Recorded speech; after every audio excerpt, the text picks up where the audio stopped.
안녕하세요. 사연을 시작하기에 앞서 구독과 좋아요 부탁드려요. 감사합니다. 사연 시작해 볼게요. 아버지가 돌아가신 건 제가 초등학교 5학년 때였어요. 갑작스러운 교통사고였죠. 그날 이후로 저희 집은 완전히 달라졌어요. 엄마는 하루아침에 홀로 두 아이를 키워야 하는 처지가 되셨고, 오빠는 중학교 2학년이었는데 갑자기 어른이 되어야 했죠. 처음 몇 년은 정말 힘들었어요. 엄마는 아버지가 남긴 보험금으로 당장의 생활비는 해결했지만 그게 언제까지 갈 수는 없는 일이잖아요. 그래서 엄마는 온갖 일을 다 하셨어요. 새벽에는 식당에서 설거지를, 낮에는 마트에서 계산대를, 저녁에는 사무실 청소까지. 정말 안 해본 일이 없을 정도로 바쁘게 사셨죠. 오빠도 그런 엄마를 보면서 많이 느꼈나 봐요. 공부를 정말 열심히 했어요. 새벽까지 책상에 앉아서 공부하고 학교에서도 항상 상위권을 유지했죠. 저는 솔직히 오빠만큼 공부에 소질이 있지는 않았어요. 그래도 엄마가 고생하시는 걸 보니까 최대한 말썽 피우지 않으려고 노력했죠. 제가 고등학교에 들어갈 무렵 엄마가 큰 결심을 하셨어요. 그동안 여기저기서 일하면서 모은 돈으로 작은 식당을 차리겠다고 하신 거예요. 동네에 있는 정말 작은 가게였어요. 처음에는 손님이 별로 없었어요. 엄마는 매일 새벽 5시에 일어나서 장을 보고 하루 종일 주방에서 음식을 만드셨어요. 그런데 엄마 손맛이 워낙 좋으셨거든요. 어릴 때부터 할머니께 요리를 배우셨다고 했는데 정말 음식 하나는 기가 막히게 잘하셨어요. 처음에는 동네 아저씨들이 술 한잔 하러 오는 정도였는데 점점 입소문이 나기 시작했어요. 특히 엄마가 만드시는 반찬들이 정말 맛있다고 소문이 났죠. 반찬 하나하나가 다 정성이 들어가 있다고 하시더라고요. 그렇게 몇 년이 지나면서 단골 손님들이 늘어났어요. 점심시간이면 직장인들이 줄을 서서 기다릴 정도였죠. 엄마는 그런 손님들을 보시면서 정말 보람을 느끼셨나 봐요. 늘 웃으면서 음식을 내어주셨어요. 오빠는 고등학교를 졸업하고 수의대에 진학했어요. 정말 열심히 공부해서 장학금도 받고 아르바이트도 하면서 학비를 스스로 해결했죠. 엄마는 그런 오빠가 자랑스러우셨나 봐요. 손님들한테도 자주 자랑하셨어요. 저는 솔직히 공부가 그렇게 뛰어나지는 않았어요.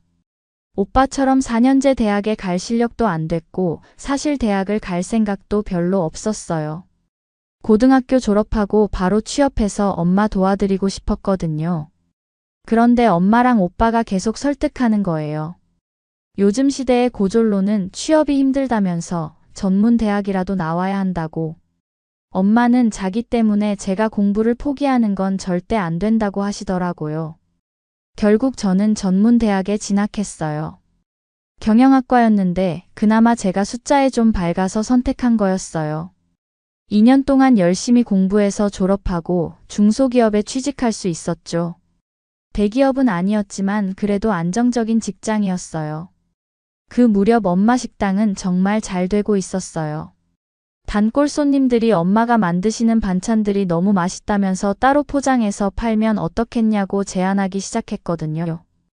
엄마는 처음에는 그럴 여력이 없다고 하셨는데 워낙 요청이 많아서 조금씩 반찬 장사도 시작하셨어요.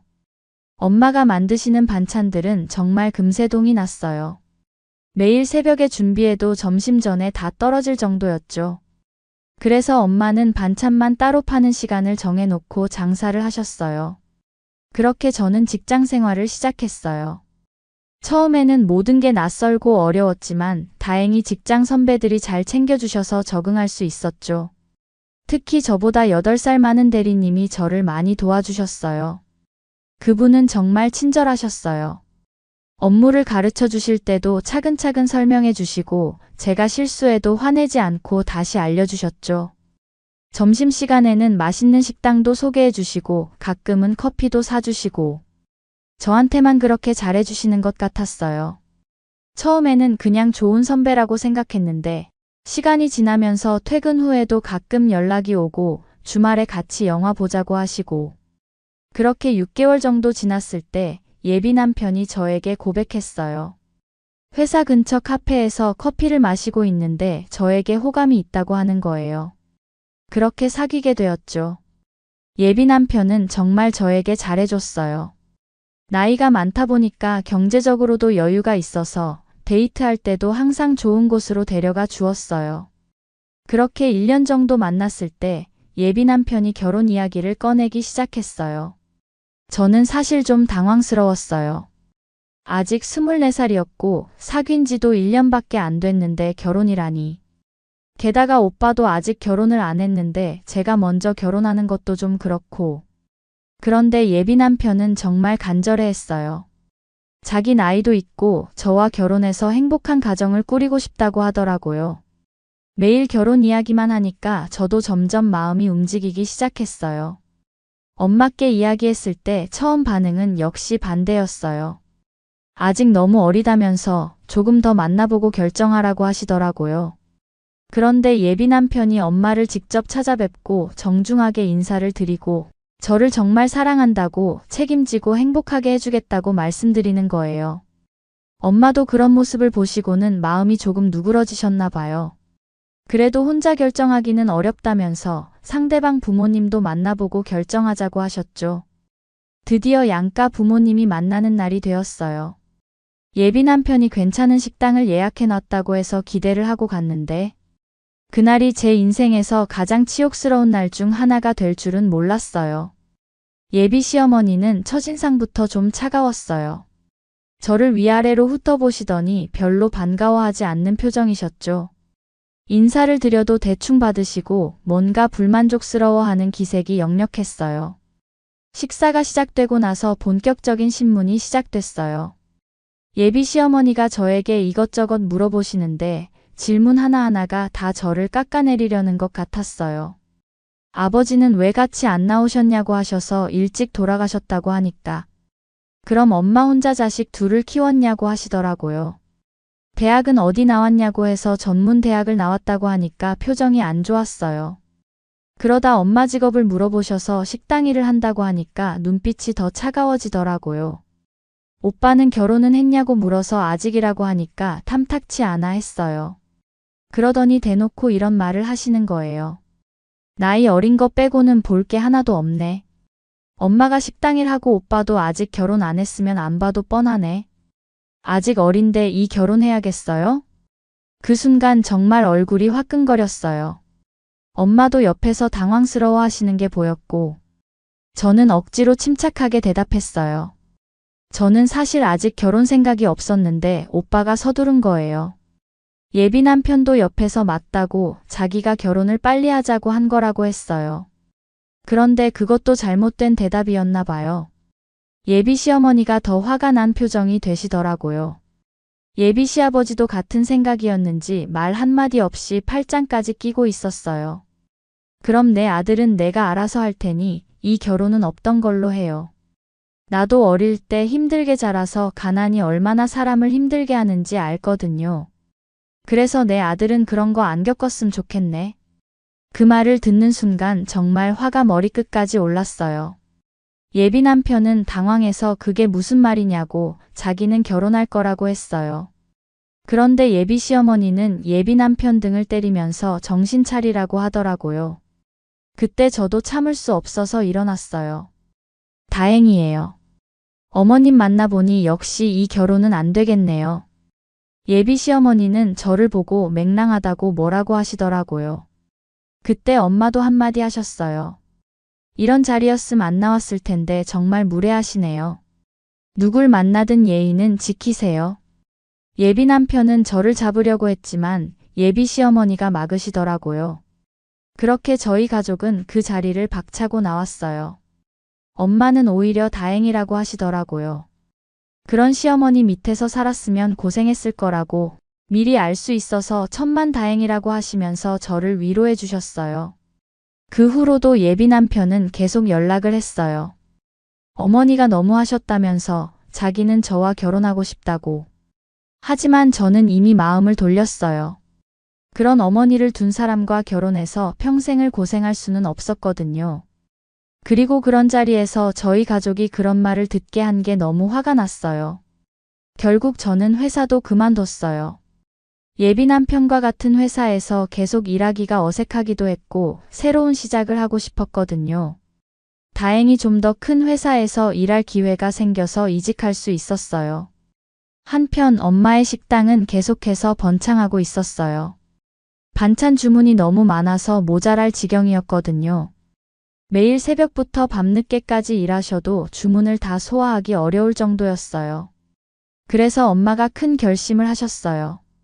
가게를 좀 더 큰 곳으로 이전하고 싶다고 하신 거예요. 지금 가게로는 늘어나는 손님들을 감당할 수 없다면서요. 마침 좋은 매물이 나왔어요. 지금 가게보다 2배 정도 큰 곳이었는데 위치도 좋고 주차 공간도 있어서 손님들이 오기 편할 것 같았어요. 다만 가격이 만만치 않았죠. 그래도 급매로 나온 거라 놓치기는 아까웠어요. 엄마는 그동안 모아두신 돈이 있었지만 건물을 사려면 대출을 많이 껴야 했어요. 저도 오빠도 걱정했어요. 혹시 무리하는 건 아닌지, 대출금을 제대로 갚을 수 있을지. 결국 엄마는 그 건물을 매입하셨어요. 인테리어도 새로 하시고 주방 시설도 업그레이드 하시고 정말 깔끔한 식당이 되었어요. 재오픈한 후 손님들 반응이 정말 좋았어요. 깔끔해진 인테리어 때문에 이미지도 좋아졌고 주차가 편해서 가족 단위 손님들도 늘어났어요. 매출은 이전보다 훨씬 좋아졌죠.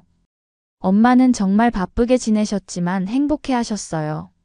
자신의 음식을 좋아해주는 손님들을 보시면서 보람을 느끼셨나 봐요. 저도 오빠도 그런 엄마를 보면서 정말 자랑스러웠어요. 그렇게 2년 정도가 지났을 때 오빠가 결혼한다는 소식을 전해왔어요. 수의사로 일하면서 만난 분이라고 하시더라고요. 그분은 화장품 사업을 하신다고 했어요. 오빠가 데려온 올케 언니는 정말 좋은 분이었어요. 밝고 활발한 성격에 예쁘기까지 했어요. 집안도 꽤 잘 산다고 해서 걱정했는데 마음도 여유가 있는 분이었어요. 무엇보다 오빠를 정말 좋아하는 게 보였어요. 상견례 날짜가 정해졌어요. 서로의 부모님이 만나서 결혼 이야기를 나누는 자리였죠. 예비 사돈댁에서 좋은 한정식당을 예약해 놨다고 하더라고요. 그 식당은 꽤 유명한 곳이었어요. 예약 없이는 갈 수 없는 나름 고급스러운 한정식당이었죠. 엄마가 특히 좋아하셨어요. 상견례 당일 저희는 약간 일찍 도착했어요. 식당 입구에 들어서는데 갑자기 익숙한 목소리가 들렸어요. 돌아보니 그때 그 예비 시어머니가 있는 거예요. 2년 전 그 치욕스러운 식사 자리 이후로 처음 보는 얼굴이었죠.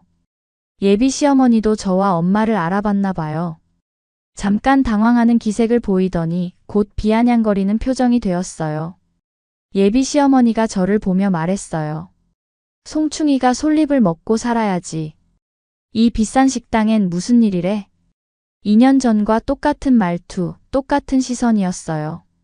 여전히 저희를 무시하는 그 표정. 그 순간 2년 전의 기억이 생생하게 떠올랐어요. 그런데 그때 예비 시어머니와 함께 온 친구분이 갑자기 엄마께 다가와서 인사를 하는 거예요. 어머, 사장님. 안녕하세요. 여기는 어쩐 일이세요? 엄마도 그분을 알아보시고는 아들 상견례로 왔다며 반갑게 인사를 하셨어요. 그 말을 들은 예비 시어머니가 친구에게 어떻게 아는 사이냐고 물어보는 거예요. 그때 그 친구분이 대답한 말에 예비 시모의 얼굴이 순간 굳어졌어요. 아, 우리 가게 건물주 사장님이셔. 1층에서 식당 하시는데 동네에서 유명해. 그 말을 들은 예비 시어머니는 방금 전까지 비아냥거리던 그 표정은 온데간데 없고 당황스러워하며 민망해하는 기색이 역력했어요. 그런데 엄마가 그 순간을 놓치지 않으셨어요. 예비 시어머니를 향해 정말 따뜻한 미소를 지으시며 말씀하셨어요. 아, 그때 애들 반대해줘서 정말 고마웠어요. 저도 사실 반대했는데 뭐가 아쉬운지 그쪽 아들분이 그렇게 매달리더라고요. 그 말을 들은 예비 시어머니의 얼굴이 빨갛게 달아올랐어요. 2년 전에 저희를 무시했던 그 오만한 태도는 온데간데 없고 얼굴만 빨개져서 어쩔 줄 모르고 있더라고요. 바로 그때 오빠와 예비 올케 언니 그리고 사돈댁이 도착했어요. 그런데 예비 시어머니가 또 한 번 놀라는 표정을 짓는 거예요. 알고 보니 예 시어머니가 남편이랑 부동산을 하는데 그 건물주가 예비 올케언니 아버지셨던 거예요. 올케언니 아버님께서 먼저 알아보시고 인사하자 예비 시어머니는 민망한 듯 우물쭈물하면서 인사를 하더니 친구에게 뭔가 급한 일이 생겼다면서 후다닥 자리를 떠났어요. 그 모습이 얼마나 우스꽝스러웠는지 지금 생각해도 웃기네요. 그날 상견례는 잘 진행됐고 지금은 오빠와 올케언니가 결혼해서 저에겐 조카도 생겼어요. 지금 저희 가족은 정말 행복해요. 오빠는 결혼해서 행복한 가정을 이루었고 저도 이직한 회사에서 승진도 했어요. 그 모든 것의 바탕에는 엄마의 끝없는 사랑과 희생이 있었다는 걸 잘 알고 있어요. 앞으로도 엄마께 자랑스러운 딸이 되고 싶어요. 그리고 언젠가는 저도 엄마처럼 누군가에게 든든한 버팀목이 되는 사람이 되고 싶어요. 그것이 엄마께서 저희에게 보여주신 사랑에 대한 최고의 보답이 될 것 같아요. 제 긴 이야기를 끝까지 들어주셔서 감사합니다. 구독과 좋아요, 알림 설정까지 잊지 마세요.